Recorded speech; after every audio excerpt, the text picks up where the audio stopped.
Hey, Matt from the A-Team here, and I'm going to show you how to go from this to this. Today on 4-Minute Film School, we're mimicking firelight. Let's go.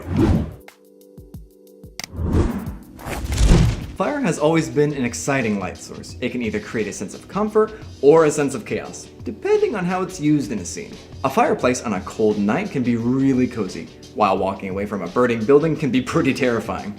Oftentimes, real fires are substituted on set for artificial lighting for safety and logistical reasons. This creates the question, however, how you use lights to mimic the properties of actual fire. The easiest way to do that is with an RGB light, because it can reproduce the variation of warm colors that, when combined with random dimming, looks like the flickering of a fire.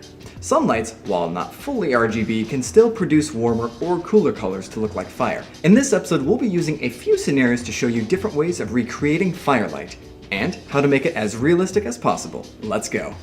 So for our first light, we have the Aputure MC acting as a practical within our frame. For our second light, we have the Aputure 300D Mark II without any diffusion. Bouncing our light off of the wood of the ceiling made our daylight balance light a little bit warmer. So for our last light, we have the 300X mounted on our spotlight mount set to a flickering fiery mode. The cool thing about the firing mode is it shifts between different values of the Kelvin scale, so you really get a sense that this is a warm candle light. We had used the iris to close the light, focusing in on our actor's face, while using the focus knob to soften the edge of our light. So without further ado, let's take a look at that entire setup put together.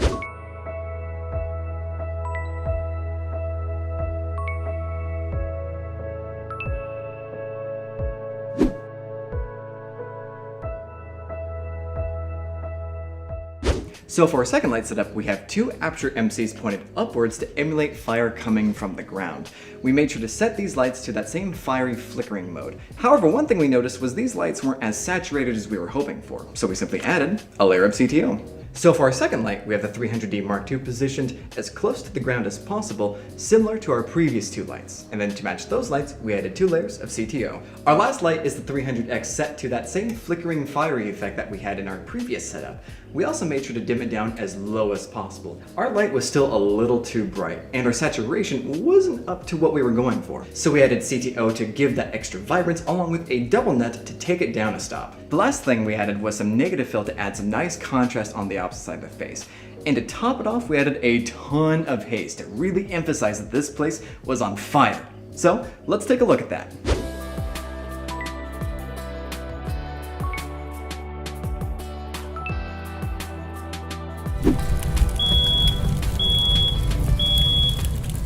So for our first setup, we had our character reading a book next to candlelight. Our second setup, he fell asleep, wakes up, and his entire house is on fire, and he's calling 911.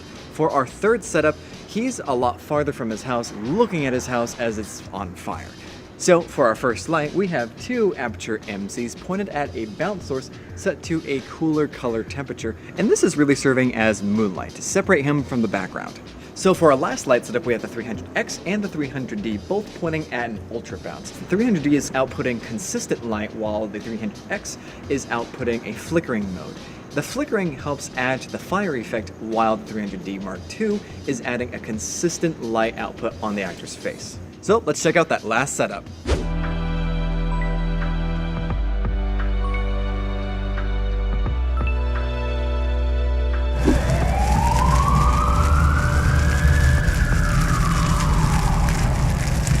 Alrighty, time for a recap. When recreating fire with lighting, there are 2 things to keep in mind. First, match the quality of the light. Think about whether the fire should be hard or soft light. Also, think about how warm the light needs to be. This will help inform you on the tools you need to light with. Second, match the position of the light. Is the light coming from the ground? What direction should the shadows be coming from? Is it close to the subject or far away? Knowing what makes sense for your scene will help make your lighting a lot more realistic.